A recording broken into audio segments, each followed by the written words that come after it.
अस्सलाम वालेकुम बेटा। स्टार्ट करते हैं। कल हम लोग क्वेश्चन नंबर 10 तक पहुंचे थे और हम क्वेश्चन पेपर जो सॉल्व कर रहे थे that was that is 22 winter का पेपर 1-2। तो इसमें क्वेश्चन नंबर 11 जो है इस वक्त मैं सॉल्व कर रहा हूँ। A student finds the density of an irregularly shaped object. He chooses his equipment from this list: stopwatch, measuring cylinder and balance. अच्छा, डेंसिटी को अगर रिकॉल करते हैं तो density is mass upon volume. To measure mass we need balance. और बेटा volume irregular shape body है तो वॉल्यूम के लिए वी नीड मेजरिंग सिलेंडर।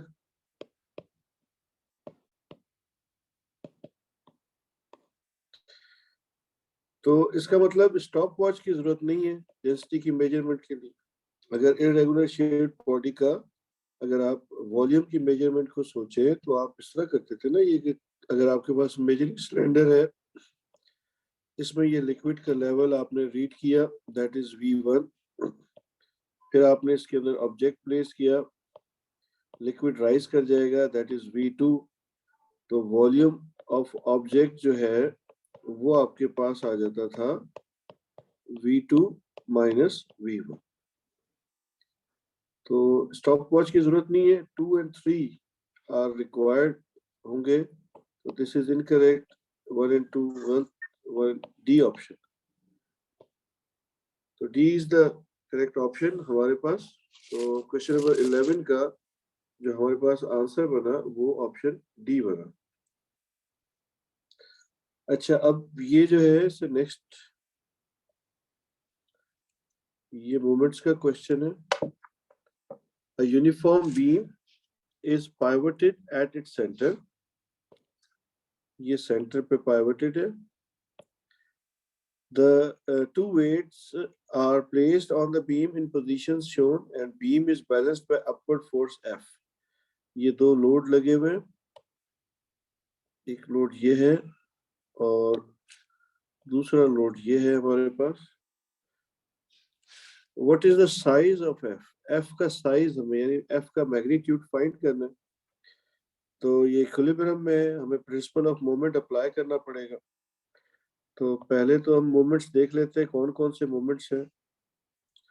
तो ये पिवट है, तो ये जो 60 न्यूटन है ये इसको इस तरह से रोटेट करेगा अबाउट द पिवट। फोर्स इसको इस तरफ रोटेट करेगी। तो अगर इसको सोचे तो this is clockwise and this is anti clockwise. और अगर आप इसको कंसीडर करें तो this is anti clockwise as well. तो दो मोमेंट एंटी क्लॉकवाइज है और एक मोमेंट जो है वो क्लॉकवाइज है। तो अब जरा इसको सॉल्व करते हैं। We know anti-clockwise moments equal to clockwise moment. ये लिख लेते हैं।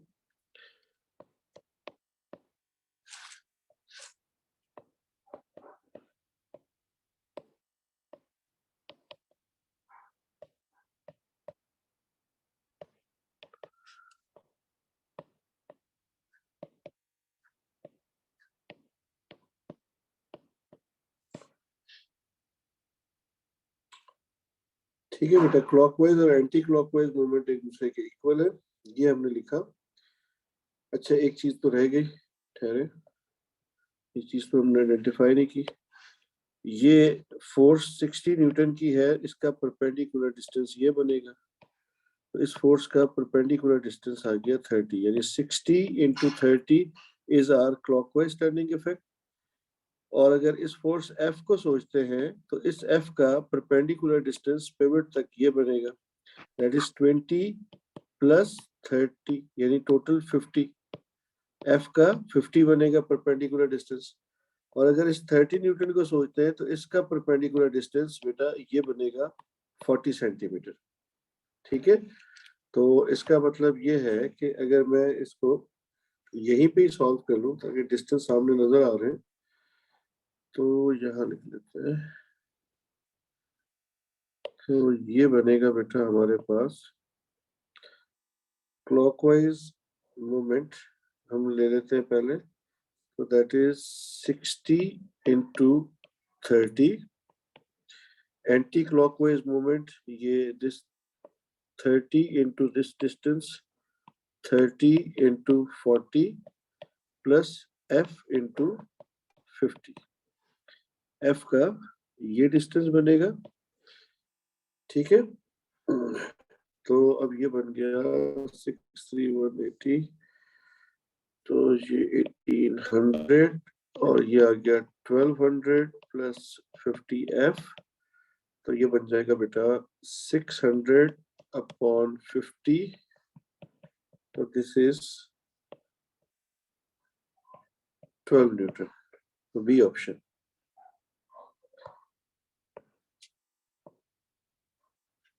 आंसर आ गया B.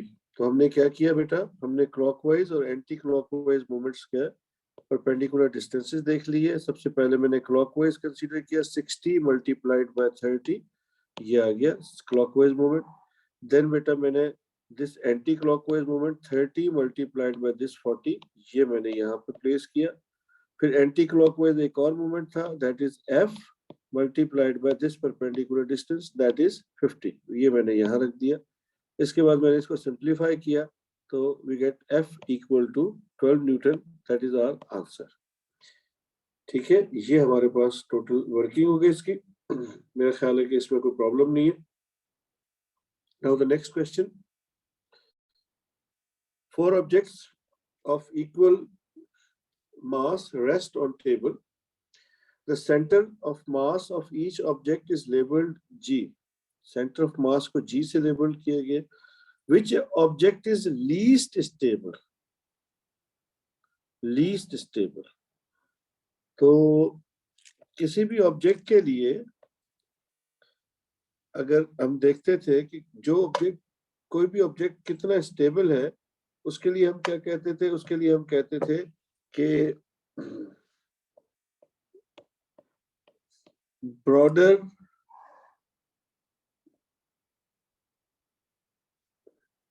broader base and lower center of gravity. जितना जमीन के करीब सेंटर ऑफ ग्रेविटी होगा उतना आपके पास स्टेबल होगा, और जितना ब्रॉडर बेस होगा.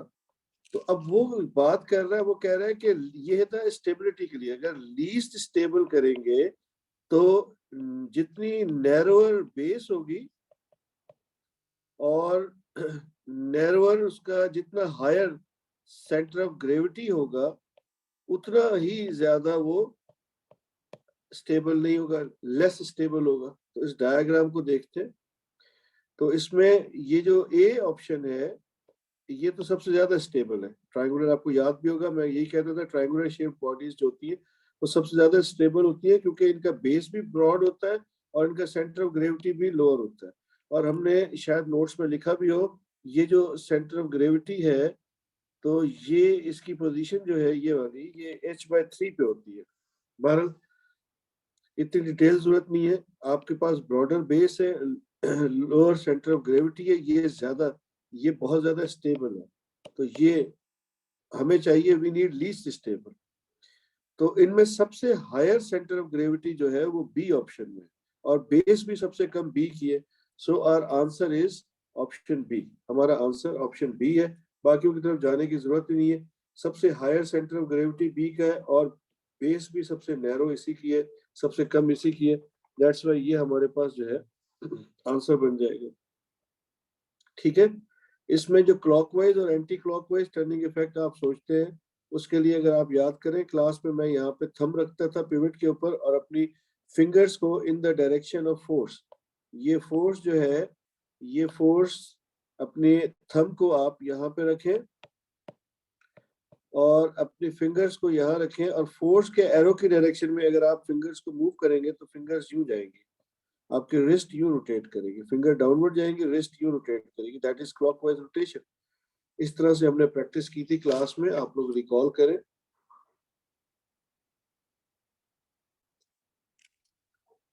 Now the next. Each tire of a car has an area of 100 centimeters square in contact with the ground. The car has a mass of 1600 kilogram. The weight of the car is equally distributed among the 4 tires. The gravitational field strength is 10 Newton per kilogram. What is the pressure exerted on the ground? यानी car कितना pressure exert कर रही है ये आपको find करना है. Car का वेट उसने 1600 किलोग्राम उसका मास दिया हुआ है और एक टायर का एरिया 100 सेंटीमीटर स्क्वायर है. टोटल अगर हम प्रेशर की इक्वेशन सोचें तो pressure is force upon area. In this case, force is weight, which is mg upon a. और बेटा यहाँ पर जो एरिया होगा, एक टायर का एरिया जो है 100 है, तो चारों टायर से जो टोटल कांटेक्ट एरिया बनेगा वो 4 into 100 बनेगा. ठीक है ना. 4 tyre each of 100 centimetre square. तो ये बना 1600. जी की वैल्यू आ गई 10. ये आ गया 4 into दिस. तो ये कैंसल आउट हो गया, तो ये आ गया 40. नहीं 40, हाँ सही है. सही है ना. अगर गलती हो तो मुझे व्हाट्सएप कर दीजिएगा. मेरे ख्याल से 40 है. सी ऑप्शन सही है. ये बात समझ आ गई है. तो चारों टायर का जो आपके पास, चारों टायर का आपके पास जो कांटेक्ट है वो आपके पास आ गया. That is 4 into 100. Total weight को आपने टोटल कॉन्टैक्ट एरिया पे डिवाइड किया, you get 40 Newton centimeter square. Now the next, a gas syringe contains a volume V1 of a gas at pressure P1. अच्छा, the volume is reduced to V2 without any change in temperature, which is the expression for change in pressure.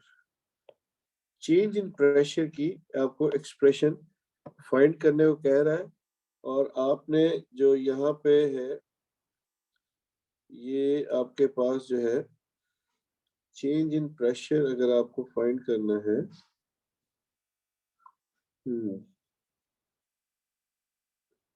चलो ठीक है, find करते हैं अभी। अच्छा question है।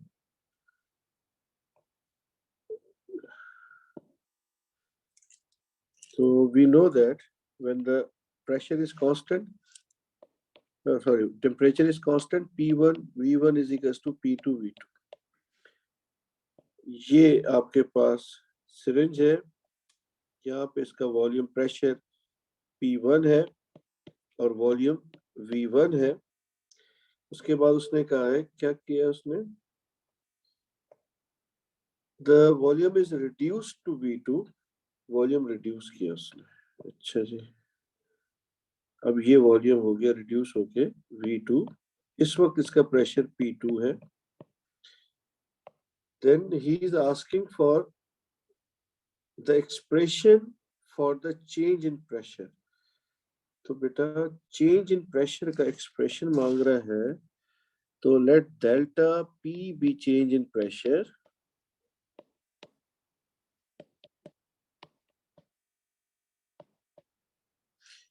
तो delta P is equals to P2 minus final minus initial pressure, P2 minus P1। अब हमें P2 पता नहीं है, P2 क्या है, P2 मैं फाइंड कर लेता हूँ। कैसे, P1 V1 is equals to P2 V2, P1 V1 upon V2 is equals to P2। ये मेरे पास P2 की वैल्यू आ गई। अब इस P2 की वैल्यू को हम यहाँ पे प्लेस कर लेते हैं। ये जो P2 की वैल्यू है इसको हम यहाँ पे रखते हैं, तो ये बनेगा P1 V1 upon V2 minus P1, that is the change in pressure. ये चेंज इन प्रेशर है। देखते हैं कोई ऑप्शन है ऐसे। ठीक है, किया तो सही है। इनिशियली हमारे पास इस सिलेंडर के अंदर गैस ट्रैप्ड है, इसका प्रेशर P1 है, इसका वॉल्यूम V1 है। Then the volume was reduced to V2. P2 is not known at that moment. Examiner is asking to find out an expression for change in pressure. Change in pressure is final minus initial. Final pressure I have calculated by using equation P1 V1 is equals to P2 V2. So the P2 is P1 V1 upon V2. तो इधर P2 की जगह पे मैंने value रखी इसकी P1 V1 upon V2 minus P1। ये मेरे पास एक्सप्रेशन आ रहा है। देखते हैं बेटा answer, P1 V1 upon V2 minus P1 minus P1 minus P1 की तो ऑप्शन है, ये तो है नहीं, ये भी नहीं है। माइनस P1 माइनस V2, ये this C is the answer. ठीक है, C आंसर है बेटा। आई होप सबको बात समझ आ गई है, इसमें कोई इशू नहीं है।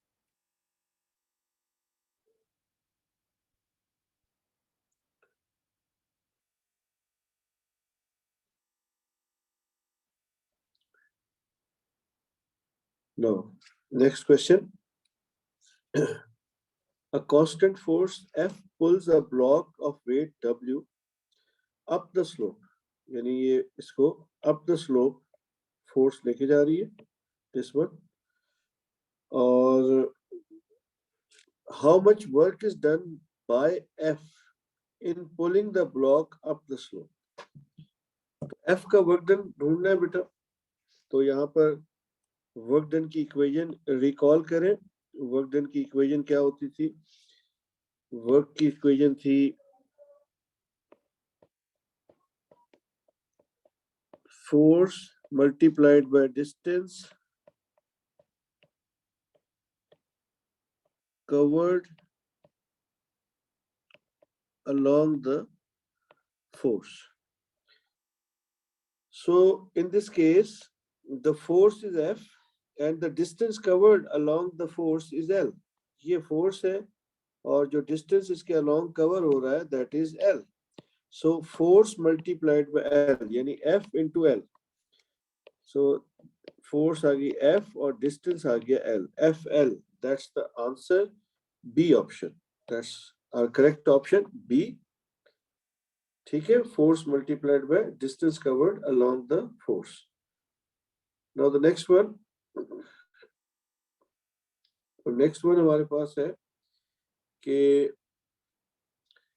the input power to a motor is 12 watts. The motor wastes the motor wastes 590 joules of energy in 1 minute. 1 minute के अंदर वो इतनी एनर्जी को लूज कर रही है.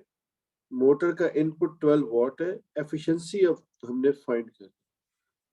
अच्छा, तो एफिशिएंसी फाइंड करते हैं. बेटा ये हमारे पास कोई सिस्टम है, मशीन है, यानी इसको हम यूं कह लेते हैं ये हमारी मोटर है और मोटर को ये हमने पावर इनपुट दिया. मोटर से ये हमें यूजफुल पावर, जिसको मैं आउटपुट पावर भी कहता हूँ, वो मिला और साथ में कुछ पावर लॉस्ट भी हो गया. अगर मैं इधर से एक्सप्रेशन बनाऊं तो input power is equal to power useful plus power lost. पहली बात तो ये है कि मैं आपको ये कॉन्सेप्ट याद करा दूं और यहाँ से मैं एक और चीज याद करवाना चाह रहा हूँ, वो है एफिशिएंसी की equation. Efficiency was power useful या power output upon power input. ठीक है, ये एक छोटा सा मैंने रिव्यू कराने की कोशिश की है. तो इस क्वेश्चन की तरफ मैं अगर वापस आता हूँ तो जो जो इंफॉर्मेशन मुझे एग्जामिनर ने दी है, अगर मैं उसको सोचूं तो मुझे एग्जामिनर ने कहा है कि पावर जो इनपुट है वो है 12 वॉट्स. ठीक है, 12 वॉट्स का पावर इनपुट है मेरे ख्याल से. मैं एक दफा क्वेश्चन फिर देख लूं. जी, इनपुट पावर 12 वॉट्स है. ये हमारे पास इनपुट पावर आ गई 12 वॉट्स.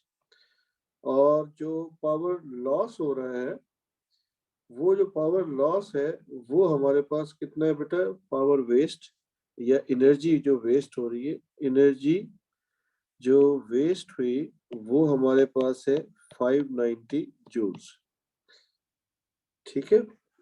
अच्छा, मैं काम करता हूँ, मैं इस पावर के कॉन्सेप्ट को एनर्जी के कॉन्सेप्ट में ट्रांसफॉर्म कर लेता हूँ. ठीक है ना, बात तो एक ही है. तो दैट मीन्स यहाँ पे एनर्जी इनपुट होगी या मैं उसकी पावर बना लूं, बात तो एक ही है बेटा. जो भी चले, वेस्ट एनर्जी की पावर बना देते हैं, कोई मसला नहीं है. ये हो रहा है, टाइम है हमारे पास. असल में मैंने वो कर लिया तो मैं एनर्जी भी बना सकता था. मैं इसकी तरफ चले जाता हूँ. अब मुझे पावर वेस्ट कोई कैलकुलेट करके बताया. पावर का फॉर्मूला क्या होता था बेटा? Energy upon time. तो दिस इज 590 अपॉन 60. 1 मिनट था, मैंने 60 में कन्वर्ट किया. कोई कैलकुलेट कर दे बेटा, मुझे आंसर बताओ व्हाट्सएप पे. पावर वेस्ट कितनी हो रही है?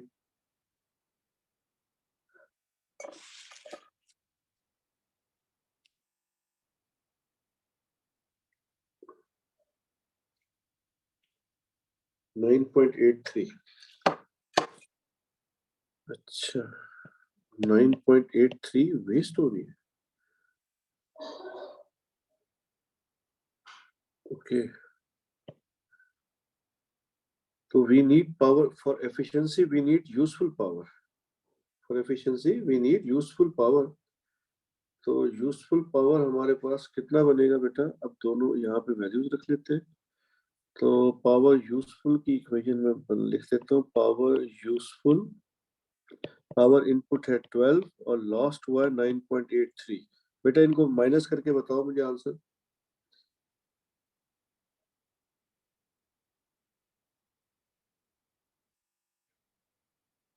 माइनस करके बताएं please.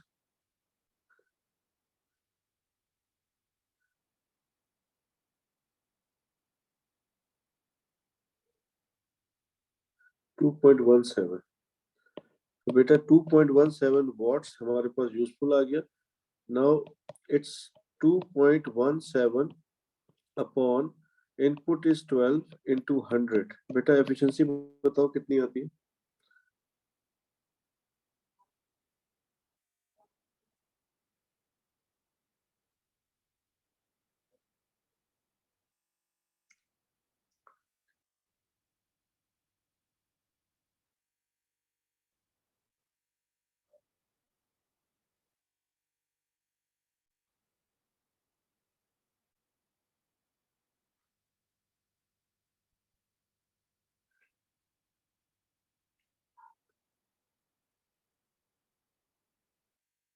Eighteen point zero eight. Okay, 18.08 means 18%। ठीक है, सबको बात समझ आ गई है बेटा? किसी भी सिस्टम के लिए, किसी भी मशीन के लिए हम हमेशा उसको इनपुट एनर्जी देते हैं, इनपुट पावर देते हैं, उसमें से आउटपुट पावर मिलता है which is the useful power, और कुछ पावर लॉस्ट होती है। तो इसका मतलब input power is equal to power useful plus power lost. उसके बाद फिर मैंने रिकॉल कराया efficiency power useful upon power input होता है। अब इस फॉर्मूले के मुताबिक power useful was missing. Power useful मुझे पता नहीं थी कितनी है ये। अब मैंने ये सोचा कि पावर यूजफुल फाइंड करने के लिए मैं अगर पावर इनपुट में से पावर लॉस्ट को माइनस कर दूं तो पावर यूजफुल आ जाएगा। अब पावर लॉस्ट मुझे कैसे मिला? मुझे एनर्जी वेस्ट एग्जामिनर ने बताया है और इसका टाइम 60 सेकंड बताया है। तो जो पावर वेस्ट हुआ एनर्जी अपॉन टाइम करके मैंने वो वेस्टेड पावर फाइंड कर ली। अब वो वेस्टेड पावर को मैंने इनपुट एनर्जी में से, इनपुट पावर में से माइनस किया तो मेरे पास यूजफुल पावर आ गया। तो useful power upon input power into 100 किया तो 18% मेरे पास इसका परसेंटेज आ गया। आंसर देख ले एक दफा, ये आंसर कहाँ है? 18% है इसमें ऑप्शन। हाँ, ऑप्शन ए 18%। तो आई होप ये बात क्लियर होगी है सबको, इसमें कोई ऐसा इश्यू नहीं है। Next one, electric Motors have an efficiency of about 90% when used in an electric train. Which form of wasted energy are produced? Wasted energy। अच्छा, एक चीज तो हमें पता है, हमेशा एनर्जी जो वेस्ट होती है वो तो फ्रिक्शन की वजह से हीट की फॉर्म में होती है। तो जब मोटर रन करती है तो मोटर के साथ, अब घर में भी हम देख सुनते हैं तो हमें साउंड भी सुनाई देती है, जैसे ही हम मोटर को ऑन करते हैं तो आवाज भी आती है। तो देखिए हर मशीन का कोई ना कोई पर्पस होता है ना। तो ट्रेन के अंदर जो मोटर है उसका पर्पस है उसको ड्राइव करना, ना कि साउंड प्रोड्यूस करना। तो इसका मतलब अनवांटेड एनर्जी जो होती है वो एनर्जी जो है वो वेस्ट कहलाती है। तो अनवांटेड एनर्जी में साउंड और थर्मल दोनों आ रहे हैं। तो साउंड ओनली हो नहीं सकता, थर्मल ओनली नहीं हो सकता, केमिकल तो खैर कुछ, ये तो है ही। D option, thermal and sound. ठीक है, दोनों एक साथ जनरेट हो रहे हैं। आई होप इसमें भी कोई प्रॉब्लम नहीं है। Then what is the unit of power? Power का यूनिट बताना है बेटा। Power is equal to work upon time या energy upon time. That energy is got a unit of joules, time का यूनिट आ गया second, joules per second is power, that is also known as watts. इसको W से भी denote किया जाता है। तो वॉट्स जो होते हैं वो किसके इक्वल होते हैं? जूल्स पर सेकंड के। तो जूल्स इनटू सेकंड है joules per second, B option.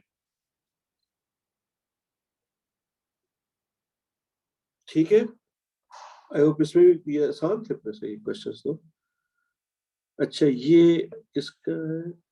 Thermometers का, थर्मामीटर अब हमारे सिलेबस में प्रिंसिपल ऑफ थर्मामेट्री रही नहीं है, ये 21 पे आ जाते हैं। Air trapped in a metal cylinder by a piston. The piston is free to move. The piston is free to move, and the trapped air is at atmospheric pressure.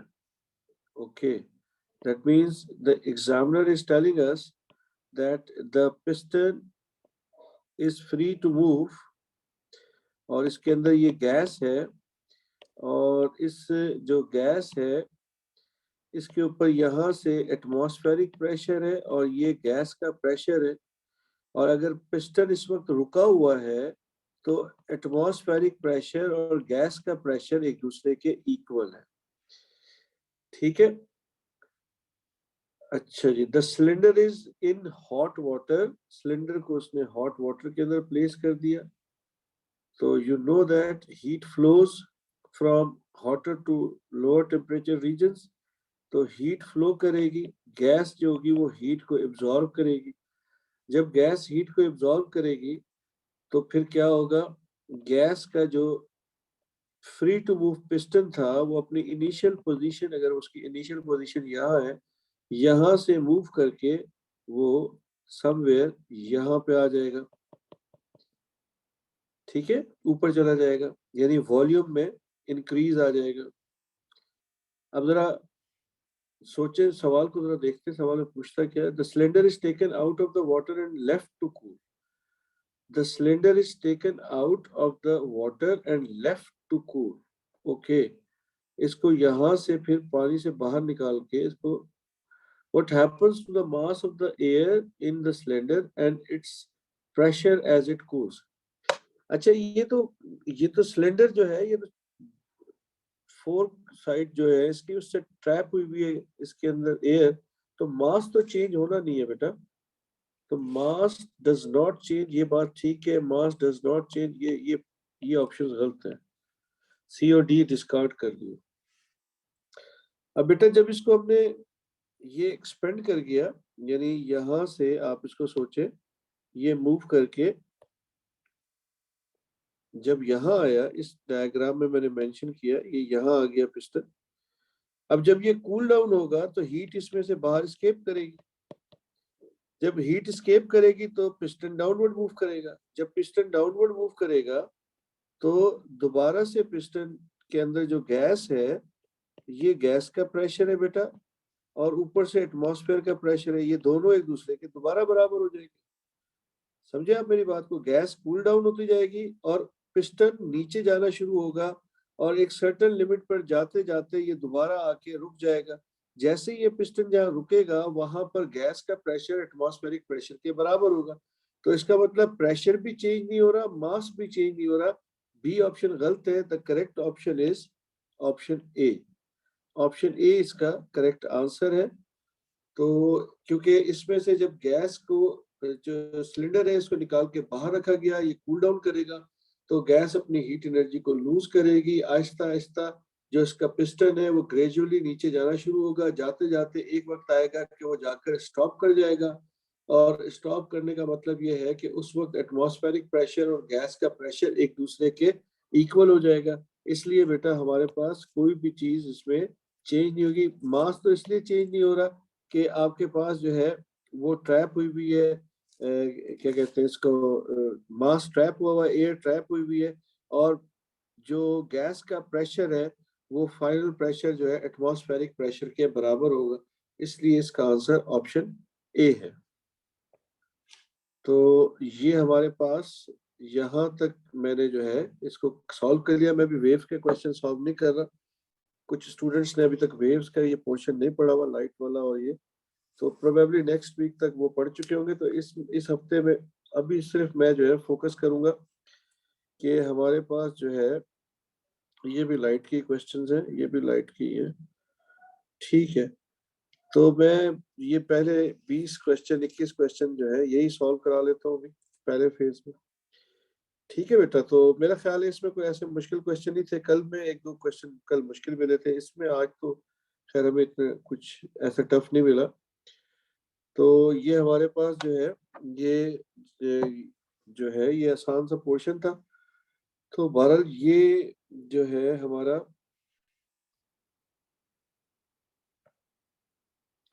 ये water bath के अंदर हमारे पास water bath के अंदर ये cylinder रखा हुआ है और इसका ये पिस्टन है। ये फर्ज करते हैं ये गैस हीट अप हो गई है और पिस्टन यहाँ पे इसको इस सिलेंडर को बाहर ला रहे हैं। इस सिलेंडर को बाहर लाएंगे और इनिशियली ये इसका पिस्टन समवेयर यहाँ पे फर्ज कर लेते हैं। अब आपको पता है heat flows from higher to lower temperature regions. तो अब ये हीट इस गैस में से बाहर जाएगी। The piston gradually moves downward.